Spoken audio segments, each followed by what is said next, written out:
Celui qui prie la nuit reçoit la force de vaincre le jour. Celui qui prie la nuit reçoit la force de vaincre la tentation du jour.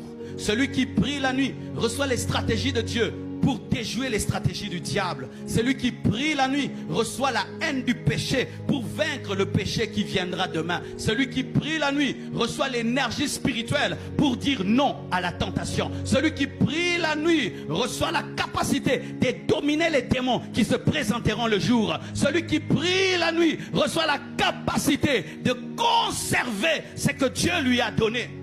Prépare le jour dans la nuit. Surtout si tu sais, j'irai demain à tel endroit et il y aura une forte tentation. Passe le temps, la nuit, dans la prière. Des fois, nous pouvons savoir que la tentation viendra.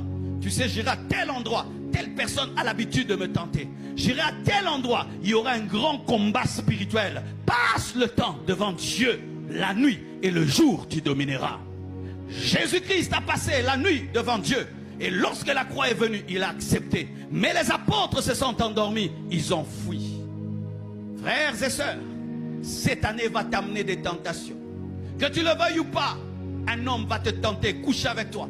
Une femme va te tenter, que tu couches avec elle.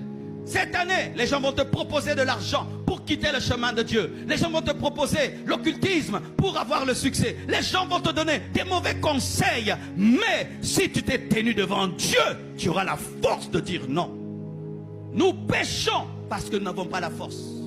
Nous péchons parce que nous n'avons pas téléchargé l'énergie spirituelle pour dire non. C'est comme un téléphone, s'il n'est pas chargé, même s'il a des bonnes applications, les bonnes applications ne vont pas agir. Et si tu n'as pas rechargé ton esprit, même si tu as la bonne volonté, tu vas tomber. Les gens qui tombent, ils ne veulent pas, mais ils tombent. C'est parce que sa volonté n'a pas la force. Cette année, je connais des enfants de Dieu qui ont commis des abominations. Cette année, je connais des bons frères en Christ qui ont commis des choses, qui ont blessé notre cœur. Je suis sûr qu'ils avaient perdu la vie de prière avant de commencer à pécher. Chaque fois qu'un enfant de Dieu commence à vivre dans le péché, il perd la vie de prière. Mais je te donne ce secret. Tu sais que demain tu auras une tentation. Passe la nuit dans la prière. Par rapport à cette tentation, présente-la devant Dieu. Lorsque tu iras, tu seras vacciné.